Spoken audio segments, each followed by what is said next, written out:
Employee provident fund organisation EPFO 2023 నుంచి 24 వరకు ఆర్థిక సంవత్సరానికి దాని అవుట్గోయింగ్ సభ్యులకు వడ్డీ చెల్లింపులను విడుదల చేయడం ప్రారంభించింది. ఈ కాలానికి వడ్డీ రేటు సంవత్సరానికి 8.25గా నిర్ణయించింది. ఇప్పటివరకు ఈపీఎఫ్ఓ 23.04 లక్షల క్లెయిమ్లను పరిష్కరించింది. సభ్యులకు రూపాయలు 9,260 కోట్లను చెల్లించింది. ఇందులో తాజా వడ్డీ రేటు సంవత్సరానికి 8.25గా ఉంది. ఈ సమాచారాన్న పెన్షన్ ఫండ్ బాడీ తన సోషల్ మీడియా హ్యాండిల్ అయిన ఎక్స్ లో షేర్ చేసింది. ఈపీఎఫ్ఓ ఫిబ్రవరి 2024 10/2023-24కి వడ్డీ రేటును 8.25గా నిర్ణయించింది. అంతకుముందు సంవత్సరం 2022 నుంచి 23 వరకు వడ్డీ రేటు 8.15% కాగా 2021-22కి ఈ రేటు 8.10గా ఉంది. ఈ వడ్డీ రేటును EPFO central board of trustees (CBT) నిర్ణయిస్తుంది.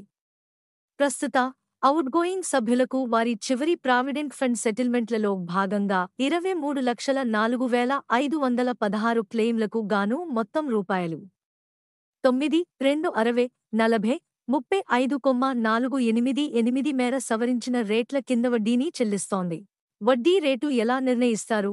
ఫిబ్రవరి 10, 2024న జరిగిన సమావేశంలో central board of trustees (CBT) 2023 నుంచి 24 వరకు ఆర్థిక సంవత్సరానికి 8.25% వడ్డీ రేటును సిఫార్సు చేసింది. ఈ ప్రతిపాదనను కార్మిక అండ్ ఉపాధి మంత్రిత్వ శాఖకు పంపింది. అది ఆర్థిక మంత్రిత్వ శాఖకు పంపింది.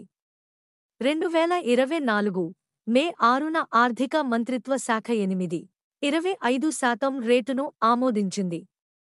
తాజా రేటును 2024 మే 24 నాటి లేఖ ద్వారా కార్మిక మంత్రిత్వ శాఖ అధికారికంగా తెలియజేసింది. ఇది క్లెయిమ్ల పరిష్కారం, ప్రావిడెంట్ ఫండ్ ఖాతాలలో వడ్డీని జమ చేయడం కోసం ఫీల్డ్ ఆఫీసులకు కూడా తెలియజేసింది. రుణ సాధనాలపై వడ్డీ ఆదాయం ఆర్థిక సంవత్సరం ప్రారంభంలో అంచనా వేస్తారు. అయితే ఈక్విటీ పెట్టుబడుల ద్వారా వచ్చే ఆదాయం ఆర్థిక సంవత్సరంలో ఈక్విటీ విముక్తి తర్వాత మాత్రమే తెలుస్తుంది. ఈపీఎఫ్ఓ ఈ సమాచారాన్ని ఎక్స్ ప్లాట్ఫారంలో పంచుకుంది. ఏడాది చివర్లో వడ్డీ రేటును ప్రకటించడం వల్ల సభ్యులకు నష్టం లేదు. డిక్లేర్ రేటు మునుపటి సంవత్సరం కంటే ఎక్కువగా ఉంటే వడ్డీ రేట్లలో వ్యత్యాసం వారికి చెల్లించబడుతుంది. ఈపీఎఫ్ బ్యాలెన్స్ తనిఖీ ఇలా ఈపీఎఫ్ఓ నిర్వహించే ఉద్యోగుల ఈపీఎఫ్ ఖాతాలను ఉద్యోగులు 4 పద్ధతులను ఉపయోగించి వారి ఖాతా బ్యాలెన్స్ను తనిఖీ చేయవచ్చు. అవి Umang app, EPFO website, SMS, missed call ద్వారా తెలుసుకోవచ్చు. వీటి గురించి వివరంగా తెలుసుకుందాం. ఉమాంగ్ యాప్ ఉపయోగించి సబ్స్క్రైబర్లు తమ పీఎఫ్ బ్యాలెన్స్ని ఇంట్లో నుంచే సులభంగా చెక్ చేసుకోవచ్చు. అందుకోసం మొదటిగా గూగుల్ ప్లే స్టోర్ నుంచి ఉమాంగ్ యాప్ను డౌన్లోడ్ చేసి ఇన్స్టాల్ చేసుకోవాలి. మీ పీఎఫ్ అకౌంట్తో లింక్ అయి ఉన్న మొబైల్ నంబర్ను ఉపయోగించి నమోదు చేసుకోండి. తర్వాత అక్కడ కేంద్ర ప్రభుత్వం ఆధ్వర్యంలో నడిచే అనేక స్కీమ్లు కనిపిస్తాయి. వాటిల్లో ఈపీఎఫ్ఓను ఎంచుకోవాలి. అనంతరం వ్యూ పాస్బుక్ పై క్లిక్ చేయాలి. యూఎస్ని నమోదు చేస్తే ఓటీపీ వస్తుంది. దానిని ఎంటర్ చేస్తే మీ పీఎఫ్ బ్యాలెన్స్ స్క్రీన్ పై చూపుతుంది. ఈపీఎఫ్ఓ పోర్టల్ ద్వారా ఈపీఎఫ్ఓ వెబ్సైట్లోని ఉద్యోగి విభాగాన్ని సందర్శించి సభ్యుని పాస్బుక్ పై క్లిక్ చేయండి. మీ యూఏఎన్, పాస్వర్డ్ను నమోదు చేయడం ద్వారా మీరు పీఎఫ్ పాస్బుక్ని యాక్సెస్ చేయవచ్చు. ఇది ఉద్యోగి, యజమాని విరాళాలు, అలాగే ఓపెనింగ్, క్లోజింగ్ బ్యాలెన్స్లను వివరిస్తుంది. ఏదైనా పీఎఫ్ బదిలీల మొత్తం, ఉత్పత్తి చేయబడిన పీఎఫ్ వడ్డీ మొత్తం కూడా చూపుతుంది. ఎస్ఎంఎస్ పంపడం ద్వారా మీ ఎఫ్ అకౌంట్ లింక్ అయ్యి ఉన్న ఫోన్ నంబర్ నుంచి ఎస్ఎంఎస్ పంపడం ద్వారా బ్యాలెన్స్ తనిఖీ చేయొచ్చు.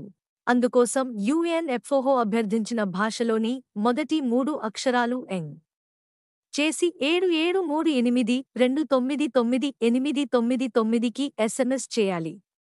ఉదాహరణకు మీకు తెలుగులో సందేశాన్ని స్వీకరించాలనుకుంటే అందుకోసం ఎఫ్ఓ యుఎన్టెల్ అని టైప్ చేసి ఎస్ఎంఎస్ పంపాలి. అయితే మీ బ్యాంక్ ఖాతా, ఆధార్, పాన్ మీ యూఏఎన్కి లింక్ చేసి ఉంటేనే ఇది సాధ్యమవుతుంది. మన ఛానల్కి సబ్స్క్రైబ్ చేసుకోండి, లైక్ చేయండి మరియు కామెంట్ చేయండి. మీ సపోర్ట్ మాకు చాలా ముఖ్యం. కొత్త వార్తలు మరియు అప్డేట్స్ కోసం బెల్ ఐకాన్ని నొక్కండి.